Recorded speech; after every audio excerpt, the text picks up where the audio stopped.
ഖുർആൻ ഓതുന്നിടത്ത് ഇബ്ലീസ് പോകുക എന്ന് പറഞ്ഞില്ലേ, ഞാൻ നാളെ ഇബ്ലീസ് പോണത് അതിപ്പോ നിങ്ങളോട് ഓർമ്മപ്പെടുത്താം. ഇബ്ലീസ് നാള് ഖുർആൻ ഓതുന്നിടത്ത് പോണത് ഞാൻ കണ്ടു. നിങ്ങളാരോ കണ്ടു?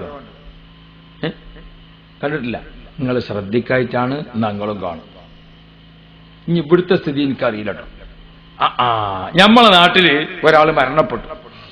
മരണപ്പെടുന്നിടത്ത് നബി മുഹമ്മദുർ റസൂലുള്ളാഹ് ഇഖ്റഊ മൗതാക്കും സൂറത്ത് യാസീൻ, മരണം ആസന്നമായിടത്തും മരിച്ചു കഴിഞ്ഞിടത്തും ശ്മശാനത്തിലും ഒക്കെ നിങ്ങൾ ഓതേണ്ടത് യാസീനാണ്. എന്തുകൊണ്ട്? അത് ഖുർആനിന്റെ കൽബ. ഈ കൽബിലെ വദിത്വ അയ്യക്കൂന കൽബക്കുല്ലി മുഅ്മിൻ. യാസീൻ എല്ലാ മുഅ്മിന്റെ കൽബിലും ഉണ്ടാകും. നമ്മളെ ഉമ്മമാർക്കൊക്കെ യാസീൻ അറിയാം, നമുക്കൊക്കെ യാസീൻ അറിയാം. ചെറുപ്പത്തിൽ മനപ്പാഠം പഠിച്ച വലിയ സൂറത്ത് യാസീനാണ്. ആത്മഹത്യാ മരണം മലപ്പുറം ജില്ലയിൽ വളരെ കുറവാണ്. എന്തുകൊണ്ട്? യാസീൻ എന്ന ബാക്ക്ഗ്രൗണ്ട് അവരുടെ കൽബിലുള്ളത് കൊണ്ട് എന്നാണ് മഹാന്മാരെ പഠനം. പ്രിയപ്പെട്ട സഹോദരന്മാരെ, അപ്പോ ഈ യാസീൻ നമ്മളെ കൽബിലുണ്ട്. വല്ലിപ്പം മരിക്കാൻ വേണ്ടി പോവുക, തീരെ സുഖമില്ല, അന്ത്യശ്വാസത്തിലേക്ക് അടുത്തുകൊണ്ടിരിക്കുന്നു, ഓർമ്മശക്തി കുറഞ്ഞു വന്നു. ആ ഓർമ്മശക്തി കുറഞ്ഞ അബോധ മനസ്സിലേക്ക് നീങ്ങുമ്പോ അടുത്തിരിക്കുന്ന ആളുകളൊക്കെ തുടങ്ങി അഊദു ബില്ലാഹി മിനശ് ശൈത്വാനിർ റജീം, ശൈത്താൻ മാറി നിന്നു. ബിസ്മില്ലാഹിർ റഹ്മാനിർ റഹീം, മലക്കുകൾ അടുത്തേക്ക് വന്നു. യാസീൻ വൽ ഖുർആനിൽ ഹകീം. നമ്മൾ ഇങ്ങനെ യാസീൻ ഓതുമ്പോ മരിക്കാൻ കിടക്കണ വല്ലിപ്പ നമ്മളെ യാസീന്റെ ഒപ്പം മൂപ്പരും ഇങ്ങനെ ഓതിക്കൊണ്ടിരിക്കുക. ചുണ്ട് അനങ്ങുന്നില്ല, സൗണ്ട് പുറത്തേക്ക് വരുന്നില്ല, കൽബ് കൊണ്ട് ഇങ്ങനെ. എന്തേ? ഖുർആനിന്റെ കൽബ് മരിക്കാൻ കിടക്കുന്ന ആളെ കൽബിലുണ്ട്. കൽബും തമ്മിലാണ് ഈമാനിന്റെ കണക്ഷൻ. ആ കൽബും കണക്ഷൻ ഇങ്ങനെ നിലനിർത്തിക്കൊണ്ട് പോവുക. അതാണ് ഇഖ്റഊ മൗതാക്കും സൂറത്ത് യാസീൻ. പ്രിയപ്പെട്ട മുഅ്മിനുകളെ, അല്ലേ? എന്റെ ഓത്തിങ്ങനെ കേട്ടിട്ട്, ഖുർആൻ ഓത്ത് കേട്ട് അള്ളാഹ് സന്തോഷിക്കുക, ഖുർആൻ ഓത്ത് കേട്ട് റസൂലുള്ള സന്തോഷിക്കുക, അള്ളാഹും റസൂലും സന്തോഷിക്കുന്ന വിഷയത്തിൽ മലായിക്കത്തുകളൊക്കെ സന്തോഷിക്കുക.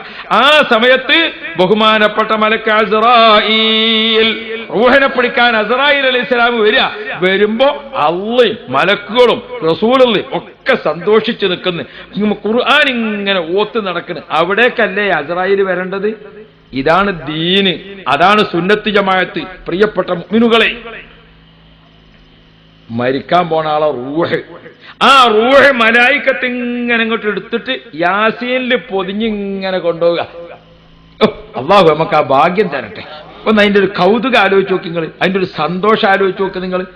യാസീനിൽ ഇങ്ങനെ പൊതിഞ്ഞിട്ട് ബഹുമാനപ്പെട്ട സൽമാനുൽ ഫാരിസി റളിയല്ലാഹു അൻഹു റൂഹ് ഇങ്ങനെ പിരിഞ്ഞിട്ട് ബഹുമാനപ്പെട്ടവർ ഇങ്ങനെ നോക്കിയിട്ട് കിടക്കുക. സൽമാൻ ഫാരിസി ഒപ്പാത്തായി കിടക്കുന്നത് മേലോട്ട് ഇങ്ങനെ നോക്കിയിട്ട് ചെറിയ ഒരു പുഞ്ചിരി. എന്തേ? ആ റൂഹ് ഇങ്ങനെ മലായിക്കത്ത് കൊണ്ടുപോകുന്ന രംഗം കണ്ടിട്ട് ചിരിച്ചിങ്ങനെ കിടക്കുക. അള്ളാഹു നമുക്ക് ആ ഭാഗ്യം തരട്ടെ. പ്രിയപ്പെട്ട മുഅ്മിനുകളെ, റൂഹ് ഖുർആനിൽ പൊതിഞ്ഞിട്ട് കൊണ്ടുപോയി. ഇനി ഈ മയ്യത്തിന് ആരാ കാവൽ നിൽക്കേണ്ടത്? ഞാനും നീയും കാവൽ നിന്നാ എന്ത് നടക്കണോ? ഇവിടെ കാവൽ നിൽക്കേണ്ടത് ആരാ? അള്ളാഹുവിന്റെ മലായിക്കത്ത് കാവൽ നിൽക്കണം ഈ ശരീരത്തിന്. അതുകൊണ്ട് തന്നെ ഇഖ്റഊ മൗതാക്കും സൂറത്ത് യാസീൻ, മരണപ്പെട്ടു കഴിഞ്ഞാൽ അവിടെ നിങ്ങൾ യാസീൻ ഓതുക. ആ യാസീൻ മയ്യത്ത് കുളിപ്പിച്ചു, കഫം ചെയ്തു. മയ്യത്ത് കുളിപ്പിച്ച് കഫം ചെയ്തിട്ട് മയ്യത്ത് വീട്ടിൽ നിറക്കുമ്പോ ഈ ശരീരം ഖുർആനിൽ പൊതിഞ്ഞു കൊണ്ടുപോവുക. യാസീൻ, മരണപ്പെട്ട വീട്ടിൽ 500 ആള് കൂടിയിരിക്കുന്നു. എത്ര ആളുണ്ട്? 500 ആളുണ്ട്. യാസീൻ എത്ര ആയത്താ യാസീൻ? ആഖിറത്തേക്കുള്ള ഒരു കണക്കും കളയത്തില്ല. ഇക്കൊലത്തിലായപ്പോ ഇത് എങ്ങനെ മുന്നോട്ട് പോകും നമ്മൾ? എത്ര ആയത്താ യാസീൻ? സാക്ഷരതാ ക്ലാസ്സിൽ നമ്മളെ ജോൺ സാർ ചോദിച്ചു, ഒരു തേങ്ങക്ക് 3 റുപ്യ, അങ്ങനെയാണെങ്കിൽ 100 തേങ്ങക്ക് എത്രയാവും ചോദിച്ചു.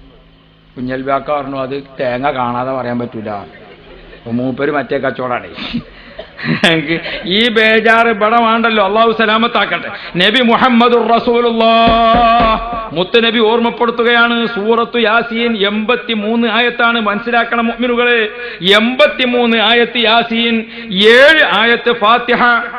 ഖുൽ ഹുവല്ലാഹു അഹദ്, ഖുൽ അഊദു ബിറബ്ബിൽ ഫലക്, ഖുൽ അഊദു ബിറബ്ബിൻ നാസ് ഓതി തീരുമ്പോഴേക്ക് സുബ്ഹാന ജല്ല ജലാലുഹു 125 ആയത്തുകൾ ഓതുകയാണ്. 500 ആളുകൾ കൂടിയിട്ടുണ്ട്. ഓരോ ആളുകളും ഓതി 100 ആയത്ത്. അൽ ഫാത്തിഹ അങ്ങ് പറഞ്ഞപ്പോ എല്ലാവരും ഓതി 100 ആയത്ത്. വാപ്പാന്റെ മയ്യത്ത് കുളിപ്പിച്ചിട്ട് 100 ആയത്ത് 500 ആൾ ഓതുമ്പോ 500 100 എത്രയായി?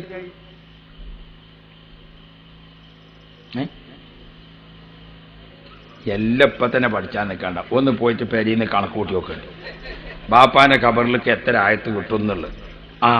ഇനി ഞാൻ ഓർമ്മപ്പെടുത്തട്ടെ, 500 ആള് ആ മയ്യത്തിന്റെ ഒപ്പം കൂടിയിരിക്കണ്. അവരെല്ലാവരും അൽ ഫാത്തിഹ എന്ന് പറഞ്ഞപ്പോ ചുരുങ്ങിയത് 100 ആയത്ത് എല്ലാവരും ഓതി. നമ്മളവിടുന്ന് ഒരു വീട്ടിൽ മരിച്ചപ്പോ മയ്യത്ത് കുളിപ്പിക്കാൻ എടുത്തു വെച്ചിരിക്കണം. അപ്പോഴേ ഞാൻ ചെല്ലണേ. കുളിപ്പിച്ചു കഴിഞ്ഞ ഒരു വയസ്സായ മനുഷ്യൻ, അയാൾ 2 പൊളിയുള്ള ഒരു വാതിൽ ഇങ്ങനെ തുറന്നിട്ട് പറഞ്ഞു കുളിപ്പിച്ചു കഴിഞ്ഞിരിക്കുന്ന കഫൻ ചെയ്യാണ്. അപ്പൊ അതിനേക്കാളും വയസ്സുള്ള ഒരാൾ, അയാൾ പറഞ്ഞു അൽ ഫാത്തിഹ.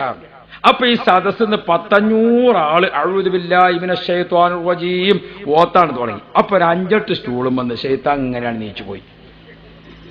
ഒരു 5-8 സ്റ്റൂളും വന്ന് ആ സദസ്സിന്ന് ശൈത്താൻ ഇങ്ങനെ പോണത്. അഊദു ഓതിയാ ശൈത്താൻ പോകുമെന്ന് പറഞ്ഞ് ഞാൻ കണ്ടു. നിങ്ങൾ എന്താ പറയുന്നത്?